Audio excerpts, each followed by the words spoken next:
আপনাদের মধ্যে অনেকেই বলেছিলেন বিজেপি ক্ষমতায় এলে কেউ কোনো টাকা পাবে না। দিদি ছিল, ভালো ছিল, ১,৫০০ টাকা করে তো ঢুকতো অ্যাকাউন্টে। কিন্তু আপনারা এটা দেখেননি যে দিদি যখন ছিল তখন কত চুরি চামারি, কত মেয়েদের ওপরে অত্যাচার, এইগুলো সব হতো। তাও আপনারা টাকার জন্য সব কিছু মেনে নিয়েছিলেন। সেটা আপনাদের মানসিকতা, সেটা আমি বলবো না।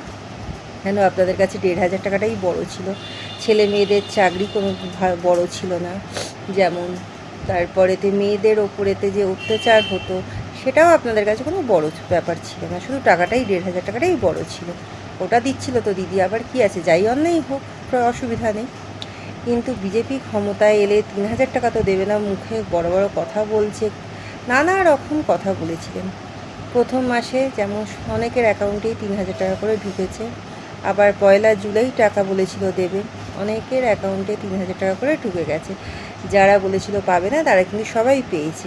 অনেকে বলেছিল দিদি ছিল, ভালো ছিল, ১,৫০০ টাকা করে পাচ্ছি, বিজেপি ৩,০০০ টাকা দেবেই না, এসব ভূত ভাওতা কথা। কিন্তু তারা তো ৩,০০০ টাকা পেয়েছে। আবার অনেকে বলেছে যারা বিজেপি কর্মী তারাই পাবে, আমরা কি পাবো? কিন্তু এটা তারা জানে না যে বিজেপি অনেক কর্মীরা আছে যারা এখনও টাকা পায়নি, কিন্তু তৃণমূল যারা করেছে তাদের কিন্তু অ্যাকাউন্টে টাকা ঢুকেছে। আর ওখানেতে কোনো তৃণমূল বিজেপি কাউকে দেখেনি, যারা যোগ্য তারাই টাকা পেয়েছে।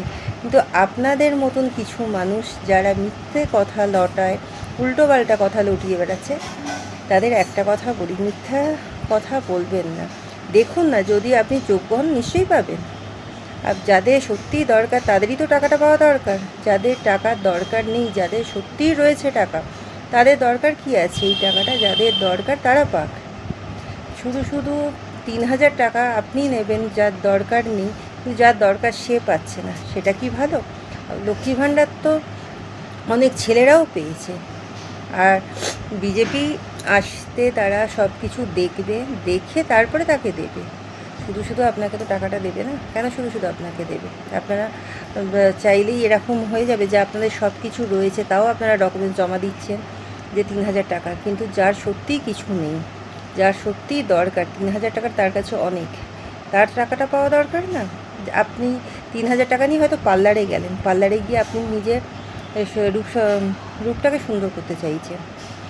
সেটার থেকে মনে হয় যে বাড়িতে টাকাটা দরকার তারই পাওয়াটা দরকার। আর আমি মনে করি যার সত্যিই দরকার তাকেই দেওয়া দরকার। শুধু শুধু টাকা ওরমভাবে নষ্ট করা তো দরকার নেই।